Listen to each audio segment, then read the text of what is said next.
Ako si Nanay Miriam Villanueva. Ako sa kasalukuyan ang pangkalahatang kalihim ng katipunan ng mga lihitimong magsasaka at mamamayan sa Lupang Ramos. So, yung lihitimo hindi namin maalis kasi yung sinasabi pag lihitimo dito talaga nakatira, dito talaga ipinanganak at dito talaga nagsasaka. Kaya merong yung aming organisasyon ay merong lihitimong magsasaka at mamamayan sa Lupang Ramos.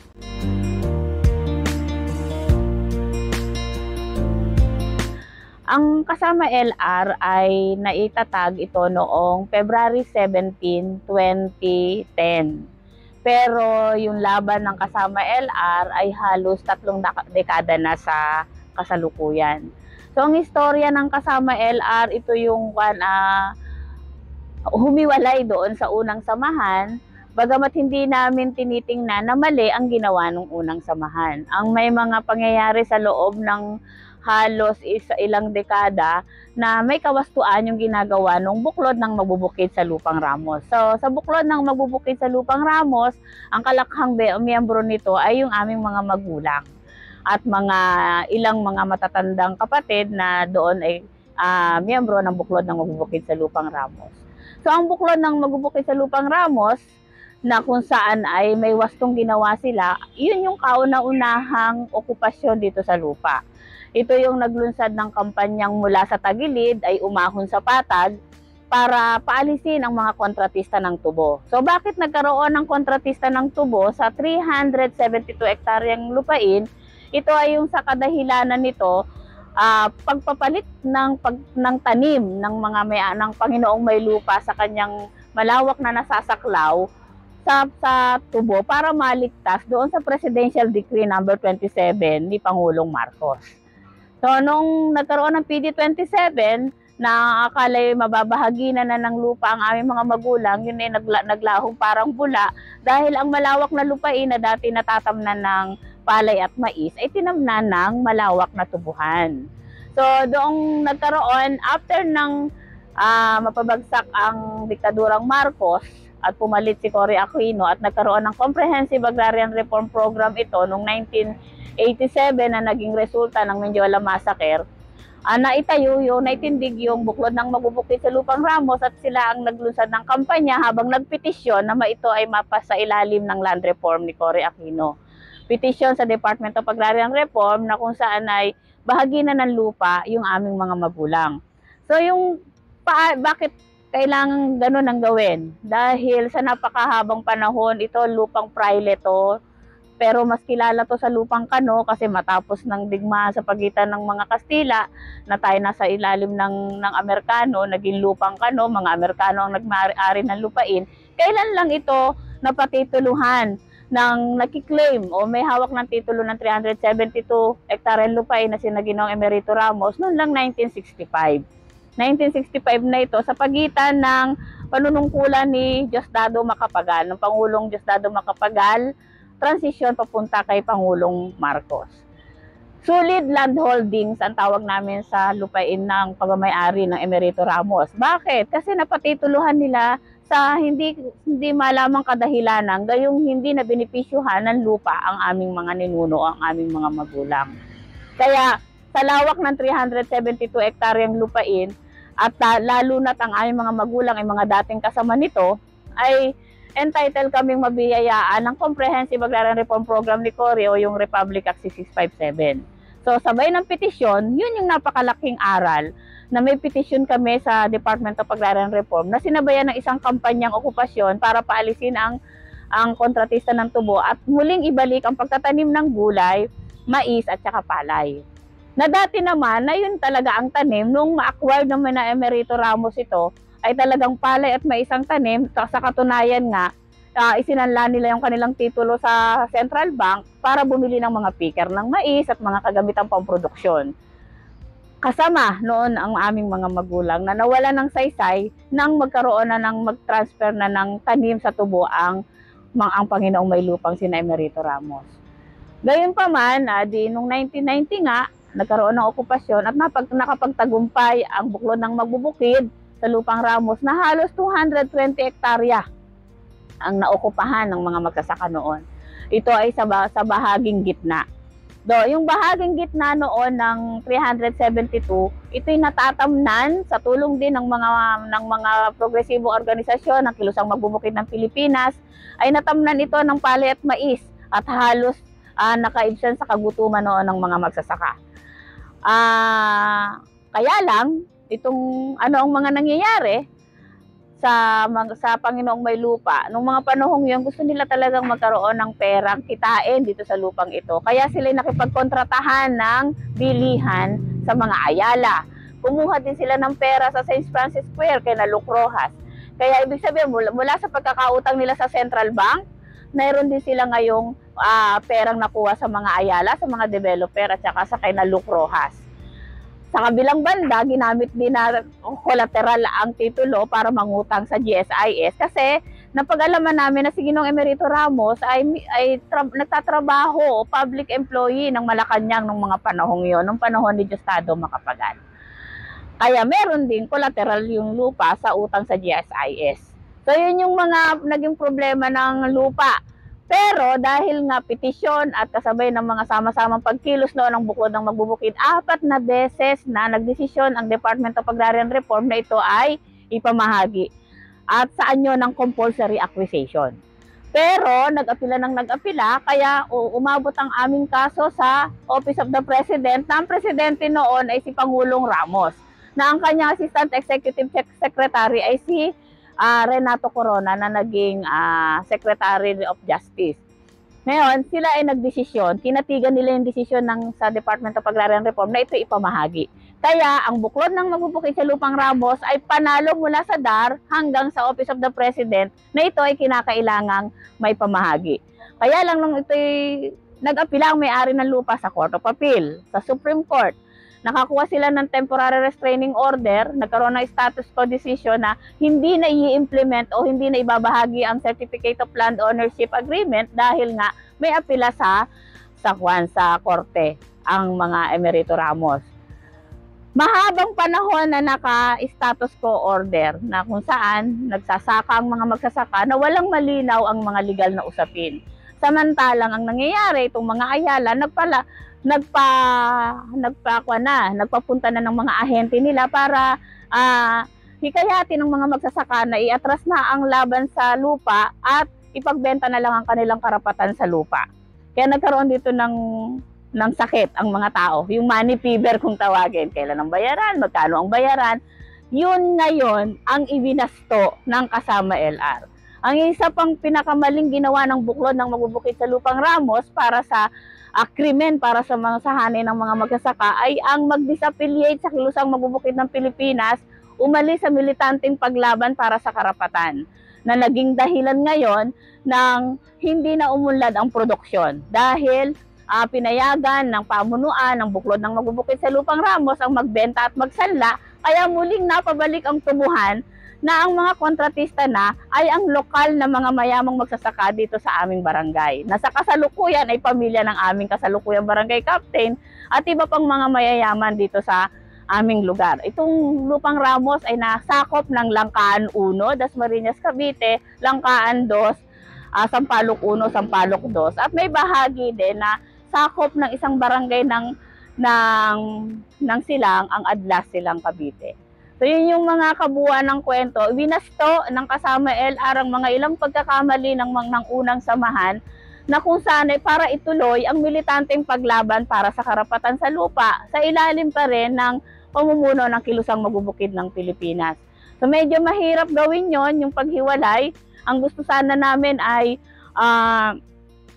pasiglahin uli yung dating samahan at iwastulang ang mga pagkakamali. Pero hindi pumayag yung mga sentrong pamunuan ng Buklod ng Magbubukid, napalitan sila bilang namumuno dahil nagkaroon na sila ng mga agreement sa mga ahente na sila talaga ay magbebenta at magsasanla ng kanilang karapatan. Mabigat man sa aming kalooban na humiwalay sa kanila dahil sa isang komunidad kasi, sa mga kanayunan, kagaya namin, ay mga halos magkakamag-anak ang mga tao.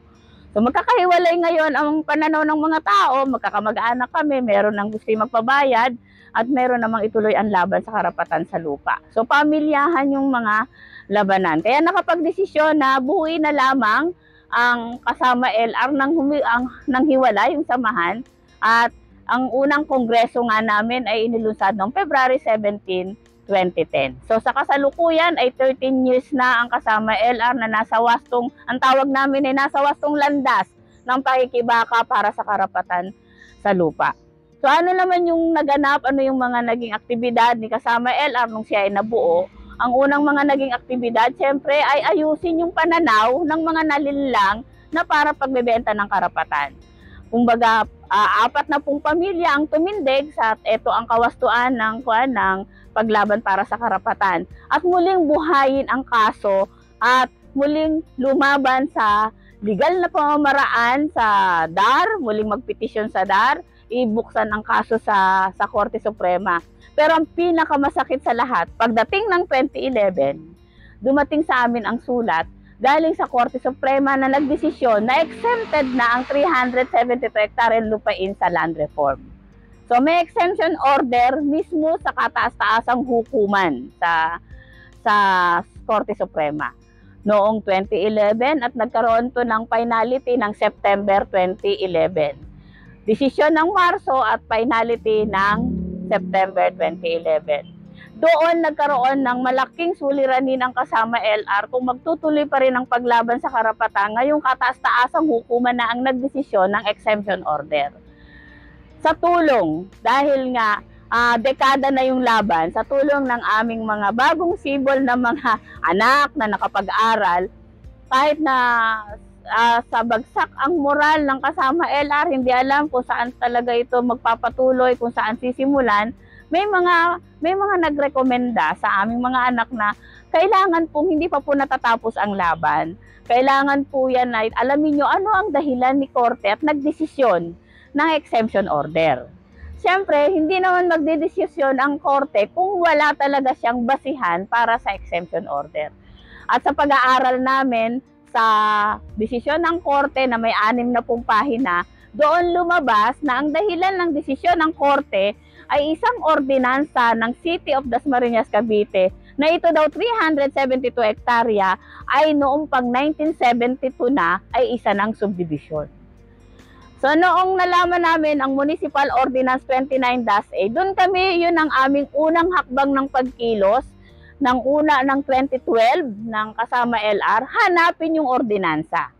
Sino ang nagsulong ng ordinansa, kailan na aprubahan, kailan na publish ang ordinansang ito. Kaya nagsimula kami ng mga dialogo mula sa lokal na gobyerno, mula sa munisipyo hanggang probinsya at iba pang ahensyang mayroong pwedeng magpaliwanag sa amin na nasaan yung ordinansa. At sa haba ng panahon na yun, sa loob ng 5 taon, walang nakapagturo sa amin kung nasaan ang ordinansa. Nalaman lang namin doon sa nakasulat sa desisyon ng Korte na ito daw ay naipatupad ng July 9, 1972. Nang aralin namin ang petsa ng July 9, 1972 ay ito'y araw ng linggo. So ibig sabihin, meron kami ngayong dokumentong magpapatunay na wala ang ordinansa dahil sa lahat ng mga dialogo namin, humingi kami ng sertifikasyon. Humingi kami ng no record on file sila sa munisipyo, humingi kami ng no record on file sila sa provincial, maging sa Department of Agriculture, humingi kami ng sertifikasyon na iti agricultural in use, kahit sa assessor office, hanggang sa HLURB kung subdivision, dapat meron din doon. Walang nagsasabi na meron talagang existing na subdivision dito sa 372 hektarya. At lahat ng ito ay sinumiti namin sa Department of Agrarian Reform ng 2016 na ang DAR Secretary na ay si Kapa Eng Mariano. So naghanap kami ng mga dokumento mula 2012, 13, 14, 15 at 2016. Pinal naming na isumite sa Department of Agrarian Reform ang petisyon ng revocation ng exemption order. Bakit sa DAR at hindi sa Korte? Tinangka na namin na pumunta sa Korte, pero ang laging sinasabi sa amin yung terminong res judicata na ito'y nadesisyonan na at hindi na pwede pang iapila. So ngayon doon sa Department of Agrarian Reform, bakit? Kasi usapin sa lupa, talaga namang nananatiling agricultural ang gamit. Doon kami humanap ng solusyon sa Department of Agrarian Reform. Dahil sa kasong yon, natalo din kasi ang Department of Agrarian Reform. Ang tungkulin at mandato ng Department of Agrarian Reform ay mamagitan sa sigalot ng mga magsasaka at ng Panginoong may lupa na ang timbangan ay kung paano ang kapakinabangan ng mga magsasaka. So kaya yung mga pangyayaring yon, tumagal ang aming kaso nandoon sa Department of Agrarian Reform, may petition kami ng revocation at noong 2020, pandemya, walang kinalamat at hindi na nila pinadala sa amin ang desisyon. May speedy resolution daw ang Department of Agrarian Reform na kinapi-paste lang yung desisyon ng Korte Suprema at nakalagay din doon ang res judicata na hindi na talaga pwede pang mapaisang ilalim ito sa land reform. So sa kasalukuyan ng update sa legal na usapin namin, nagsumiti kami ng motion para reconsideration. Paano nyo nasabi na hindi talaga ito agricultural, gayong wala namang ocular inspection ang DAR, at paano kayo nagdesisyon nang hindi nyo naman lang tinitingnan ang mga magsasaka. May motion kami ngayon nakabinben sa Department of Agrarian Reform. So, habang ngayon naman, si kasama LR na pagdating ng 2017, merong campaign ang kilusang magbubukid ng Pilipinas na buwagin ang mga asyenda na nag-start pa ng 2016. So tumugon ang kasama LR bilang ito'y balangay na organisasyon ng kilusang magbubukid ng Pilipinas at ng katipunan ng mga magsasaka sa Timog Katagalugan. Nagplano ang kasama LR na kung saan ay bawiin. Dahil kami may petition sa DAR, itong bukana along Governor's Drive ay bakante. Ito ay pinabayaang tubuhan, mga masukal, ginawang basurahan. Kaya ang nangyari, ang ginawa namin ay isang kampanyang bawiin muli, makatarungan, makatotohanan na bawiin natin ang bukana dahil tayo mismo ang dapat nagmamay-ari ng kabuuan ng 372 hektaryang lupain. Kaya makatwiran, makatotohanan at lihitimo ang gagawin naming pagbawi dahil kaming mga anak ay walang sapat na lupang sinasaka at ngayon ay kami ay marami din sa amin na wala talagang tiyak na pagtitirikan ng mga bahay. So yun yung laman. Ano ang laman ng kampanya? Ang wala ay magkaroon. Ibig sabihin may malawak na lupain pa, kaya kailangan bawiin itong bukana. So nag-start kami ng pagbawi. Nag-start ang plano namin ng Marso, Abril, Mayo, Hunyo, Hulyo, Agosto, Setyembre. Panahon nito ng confirmation ni Kapaeng Mariano na hindi ma-confirm. Kaya ang sabi namin, sasabayan namin niyon ng kung anumang mga bagay na pangangailangan habang nasa posisyon si Kapaeng Mariano. Yun ang nagkaroon kami ng humiling kami sa Department of Agrarian Reform na bigyan kami ng endorsement papunta sa DA dahil kung kami maglulunsad ng isang kampanyang pagbawi, ano ang gagamitin namin? Araro at kalabaw. Paano namin babawiin ng gano'n? Napaka-atrasado ng gagamitin namin pansaka. Kaya nagpetisyon kami sa DA na bigyan kami ng traktora. Kaya nung magkaroon na nakuha namin yung traktora sa DA, na napakahabang kwento dahil hindi naman talaga kusang ibibigay dahil makailang ulit kami makipagdialogo, hindi raw kami bibigyan dahil may land dispute yung lupa. Pero doon sa anggulo, doon sa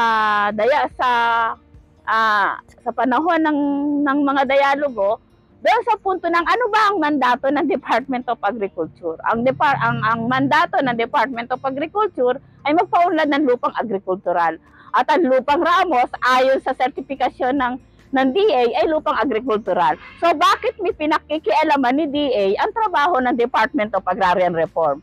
Ang may trabaho para doon sa ayusin ng sigalot ay ang Department of Agrarian Reform. So nabiyayaan kami ng 90 horsepower na traktora na sa kalukuyan ay yun yung aming ginagamit para sa pagpapaunlad ng aming lupang sakahan. Alinsunod doon sa Memorandum of Agreement na pumasok kami sa programa ng DA sa Corn and Cassava Project nila.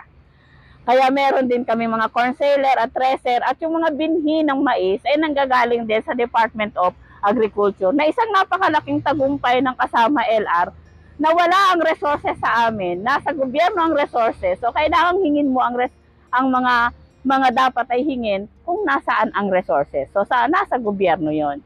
Kaya masasabi namin na yung aming samahan, yung kasama LR ay naging lehitimo ang laban nito sa pamamagitan ng pag-engage namin doon sa mga ahensya ng gobyerno na may kaugnayan sa pagpapaunlad ng agrikultura, partikular sa Department of Agriculture. Kami din ay sumulat din kami sa Philippine Coconut Authority, sa PCA. Yung nakikita nating mga niyog na yan ay doon galing, mga binhi ng PCA, dahil lupang agrikultural na pwede namang mapagtamnan ng niyog, kaya sa kanila namin hiningi yung mga binhi ng niyog sa kanila. Kaya yung mga ilang mga fruit trees dito, bigay naman ito ng mga NGO. Pero itong manggang ito ay kuwan na yan. Centennial tree na yan. Ang kumbaga, yan ay noong pang mga panahon ng kano na itanim. Noong panahon ng, kaya matatandang puno na yan. So marami dapat dito ng mga puno, kaya lang ngayong dahil nga yung nagkaroon ng problema yung unang samahan, maraming naputol na rin na puno.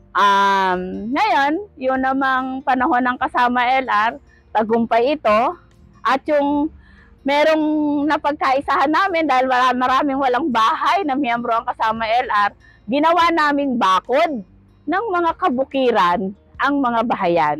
Kaya yung mga miyembro naming nangungupahan ngayon ay libreng nakakapanirahan dito kasabay ng depensa. Ang miyembro, ang 372 hektaryang lupain, ayon sa census namin ng 2017, nung ilunsad ang bungkalan, ay may 562 families, 500 households. So more or less, 500 houses, more or less mga 2,000 plus household o populasyon ang kabuuan ng nakatira sa kasama sa 372 hektarya. Pero ang kabuuang miyembro ng kasama LR, individual ay umaabot ng mga 250 individuals at meron itong mga 110 na families na active members. Balanse yung miyembro ng kasama LR. Meron kaming mga grupo ng mga kabataan, yung aming mga anak, kahit mga bata, ay involved doon sa kasama LR.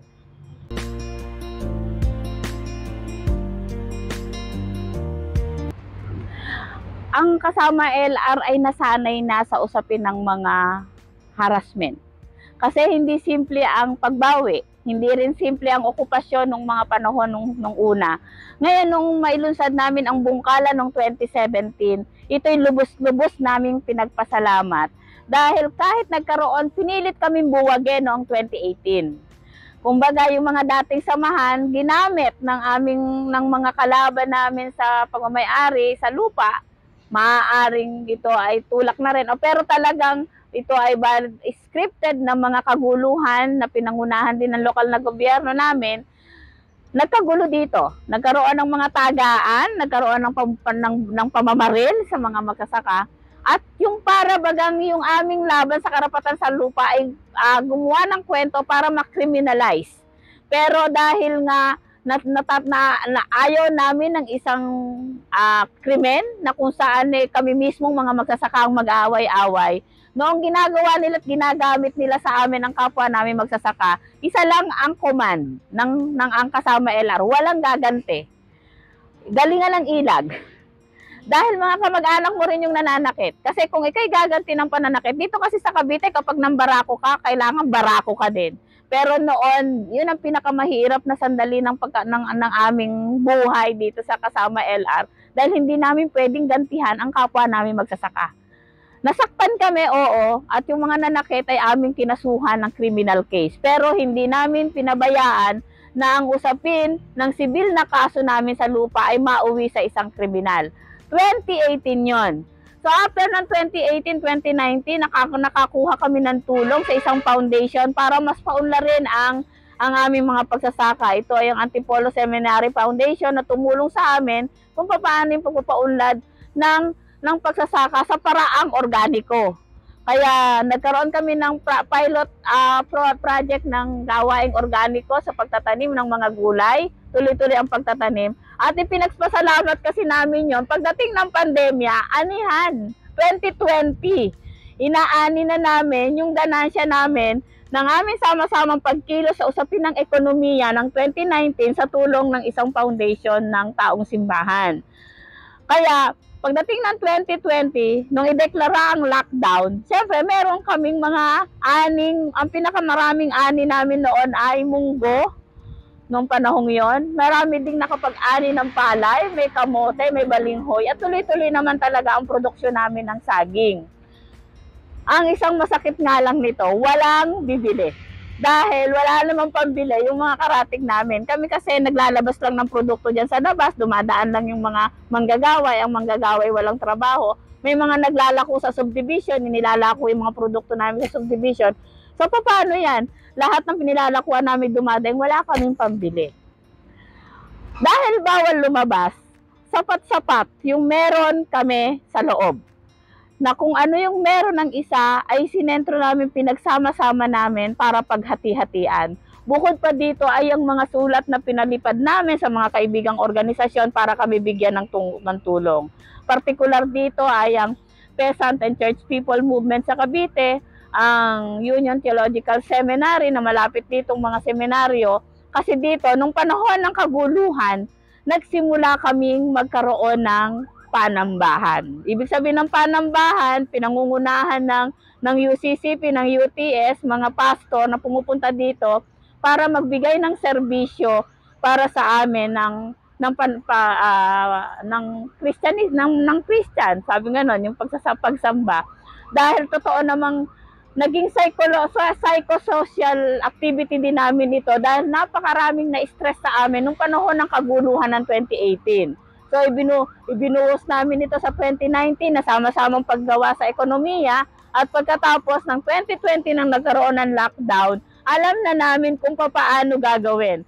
So, ano yun? Yung lahat ng komite sa produksyon, binuhay namin ng mga komite, sistemang komite sa pangangasiwa ng mga organisasyon. Nagtatrabaho ang komite sa produksyon, alinsunod sa kung ano ang kanyang mandato. At ang pinalakas namin ay ang komite sa kalusugan. Nagkaroon kami meron kaming ginawang anti-COVID garden para sa gumawa kami ng mga halamang gamot para sa pagkakasakit. Kung ang mga sintomas ay karaniwang lagnat at ubo at sipon, andyan yung lagundi na pinainom namin. Nagkaroon din kami ng isolation dito na kung sino yung merong nagpapakita ng symptoms, doon namin ina-isolate na namin sa community. Kaya gumawa ng programa ang aming community kung paano din hindi lalaganap sa buong komunidad yung sinasabi na COVID. Pagkatapos, dahil kami ay meron talagang gate, din bawal kaming magpadaan dyan ng labas sa komunidad. Lockdown nga, ba't kayo dadaan dito? Pero dito, malayang nakakapaglaro ang aming mga anak. Malaya kaming nakakalabas ng mga bahay dahil paglabas ng bahay namin isang sariwang hangin. Kaya yun yung aming minaximize nung panahon ng COVID. Nagsasabi na merong suporta, merong makukuha, merong ayuda na manggagaling sa gobyerno. Alam namin discriminated kami kasi tinatawag nga kami mga pulang araw. Alam mo naman ang walang araw na sikat na noon sa probinsyano na kumbaga ay mga laban sa gobyerno.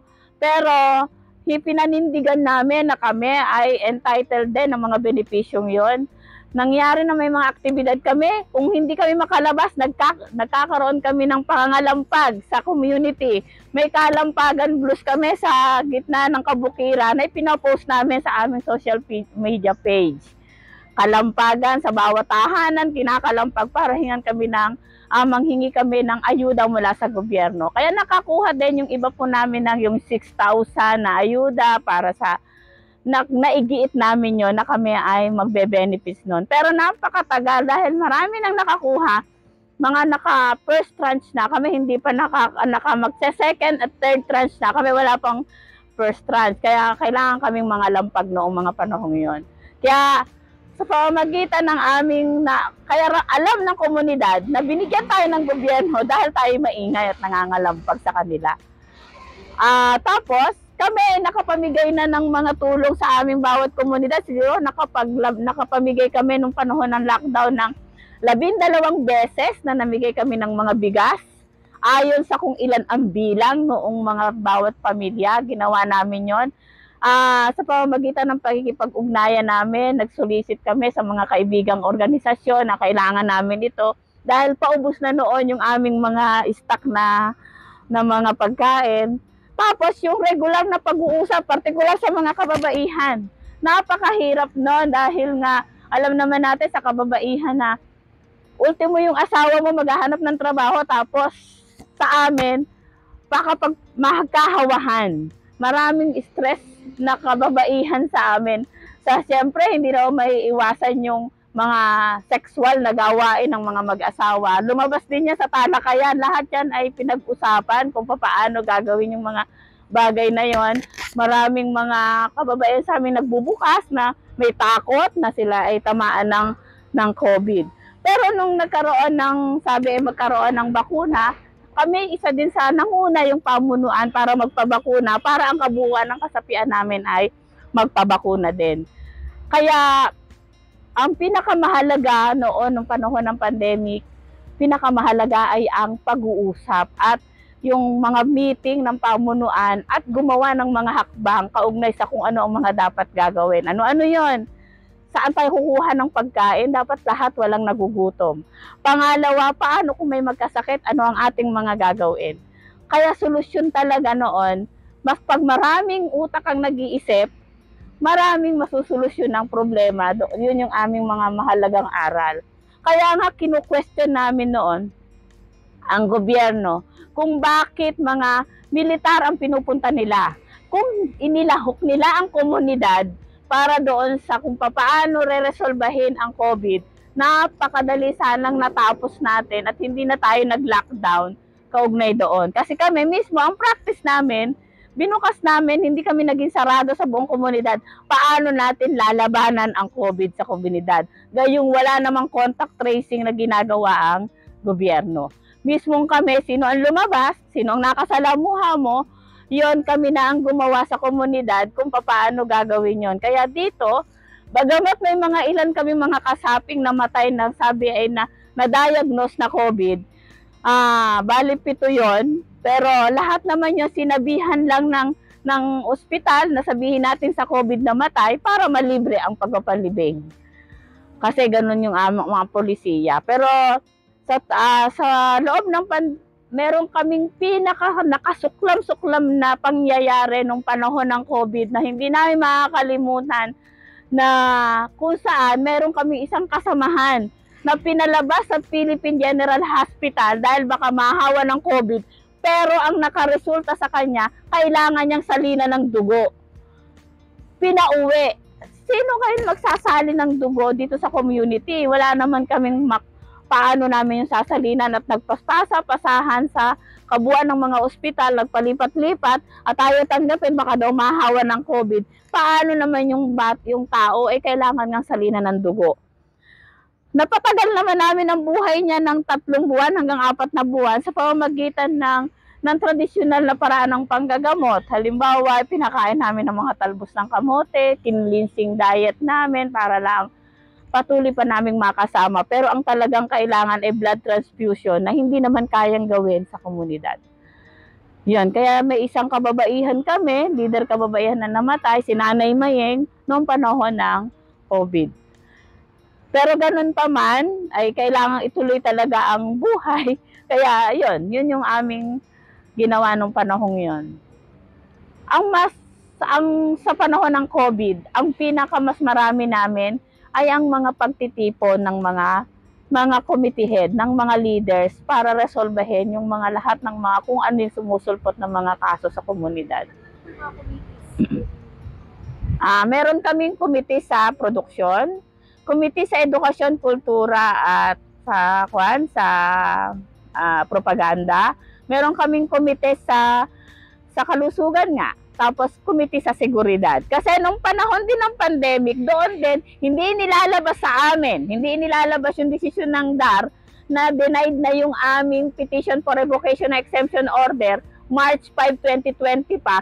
Pagdating ng December 2020 o October, August, ay meron kaming notice to vacate na kung saan ay implement daw dito yung isang engranding proyekto ng National Grid Corporation, yung magtatayo ng mga transmission line mula Calaca, 450 kilovolt mula Calaca to Dasmariñas, Batangas to Dasmariñas.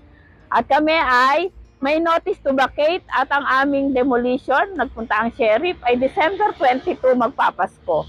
Kaya nung mga panahong yon, naglusad kami ng kampanya, Defend Lupang Ramos. Nagkaroon kami ng mga barikada at mga dialogo sa mga ahensya sa pamamagitan ng virtual. At doon namin napatunayan na bakit kayo magdidesisyon ng ganyan ng devolution na wala namang hinanapan namin ng Environment Compliance Certificate sa NGCP at mag-i-implement na siya ng project na yon. Pagkatapos wala namang maibigay. Kaya yung demolition ay napigil sa pamamagitan din ng sama-samang pagkilos at suporta ng lahat ng mga universidad dito sa Cavite. Dahil hindi naman kami kaya naming makapaghingi ng suporta galing sa national dahil nga pandemic.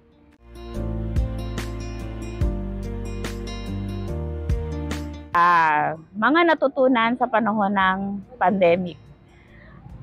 Ang kuwan kasi ang hindi talaga natin maiiwasang bahagi ang mga problemang pangkalusugan. Lalo na ngayon sa kasalukuyan ng mga kinakain natin, sistema na yung kulturang umiiral ngayon sa atin na yung mga ngayon ang mga tao ay halos processed food na ang nakasanayang pagkain. Number one sa aming talakayan ay lumabas. Kaya natin ngayong sabihin sa gobyerno, walang kwenta yung naglalakihan yung mga pabrika, walang kwenta yung inyong mga sinasabi na pera kapag ang umiral na ay ang pandemya. Ang buhay pa rin ay nasa lupa at sa pagtatanim. Kung wala at lahat ng mga lupain na i-convert ninyo sa usapin ng mga establishmento, ay papaano nga kung magkaroon ng pandemyang ganyan, sana tayo kukuha ng pagkain.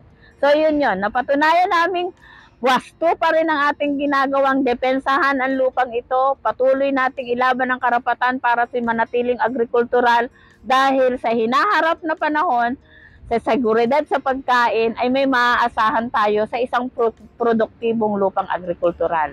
Yun yung number one na aral na natutunan namin. Pangalawa, sa anumang suliranin ng isang komunidad, pinakamahalaga talaga ay yung may pag-organisado kang pagkilos, organisadong pagharap sa mga suliranin at ito ay kalahok dapat ang mga tao. Walang kwenta ang isang leader na hindi talaga niya hindi niya tinitingnan o hindi niya inaalam kung ano yung nararamdaman at naiisip ng kanyang pinamumunuan. Walang kwenta kang leader kung hindi mo inilalahok ang iyong mga miyembro sa usapin ng pagresolba ng mga problema. Yun yung pangalawang aral. Pangatlong aral, mahalagang sangkap din talaga na sa tuloy-tuloy na pagtatambol namin sa kaso ay ang opinyon ng mga nasa labas ayon sa kung ano ang yung ginagawa sa loob. Napakalaking tulong yun. Ang sarap pakinggan na mabuti pa yung pulang araw, nakapamahagi ng mga pagkain. Yung gobyerno natin, ang tagal-tagal nating iniintay, wala naman silang naibibigay sa atin. Sila talaga yung totoong kwan. Sila yung mga totoong tao na kung saan ay nakahandang tumulong dahil ramdam nila mismo kung ano yung nararamdaman ng walang-wala.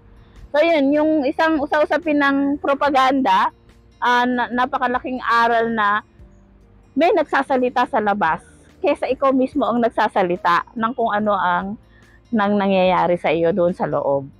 At yun ay naramdaman namin, nakita namin nung panahon ng pandemya. Kaya may bentahe at disbentahe sa amin ng pandemya. Totoong hindi kami na nakakahawak ng malaking pera batay sa aming produkto. Pero nakakuha naman kami ng malawak na simpatsya sa labas ng kung saan ng kawastuan ng aming ginagawa dito sa Lupang Ramos.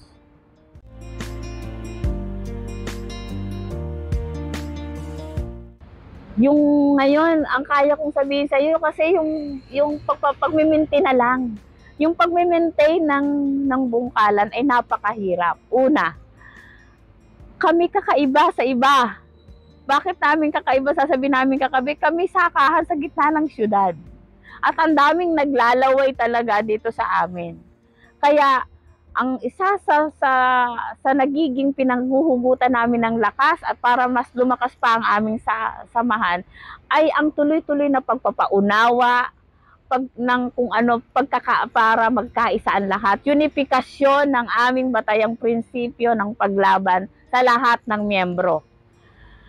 Gumagawa at kumikilos ang miyembro ayon sa naiintindihan nila yung pangangailangan at tibay ng kung ano ang ating pinaninindigan.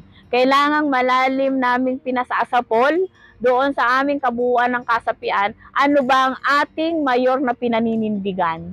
Dahil ang hinahangad natin sa hinaharap ay yung seguridad sa pagkain ng ating maiiwan. Kaming mga magulang, lagi namin sinasabi na itong ginagawa namin hindi para sa amin. Kami paalis. Itong aming ginagawa ay para sa maiiwan. Kaya tungkulin natin para higit tayong mapalakas, maintindihan ng mga maiiwan kung ano ang ginagawa natin sa kasalukuyan. Lagit-laging ibahagi kung ano ang aral nung una. Wala tayong huhusgahan dahil ang pagkakamali ay pagkakatuto. Yung unang samahan, hindi namin hinusgahan yung buklod ng magbubukid dahil nagkaroon ng pagkakamali sa kanilang pananaw. Ipinakikita namin ngayon sa kanila ano yung aral na nakuha namin ng maganda yung ginawa noon na pinagpapatuloy namin ngayon. Ano yung hindi nyo na pinagpatuloy na nangyari ngayon na hindi pa rin natin nakakamit ang tagumpay. Kaya laging mahalaga, laging mauupo para balikan ang nakaraan. Para matuto tayong puntahan kung ano yung ating nais maabot. Ang nais naming maabot, manatili itong isang lupang agrikultural, maunlad na lupang agrikultural, at ang lahat ng mga tao, isang komunidad na may pagkakaisa sa isip, sa salita at sa gawa, na kung saan ay tumutulong sa buong komunidad, hindi lang dito sa komunidad, labas ng komunidad, labas ng aming lalawigan, labas ng aming syudad, para makapagbigay at makapag-produce ng pagkain para sa buong sambayan ng Pilipino.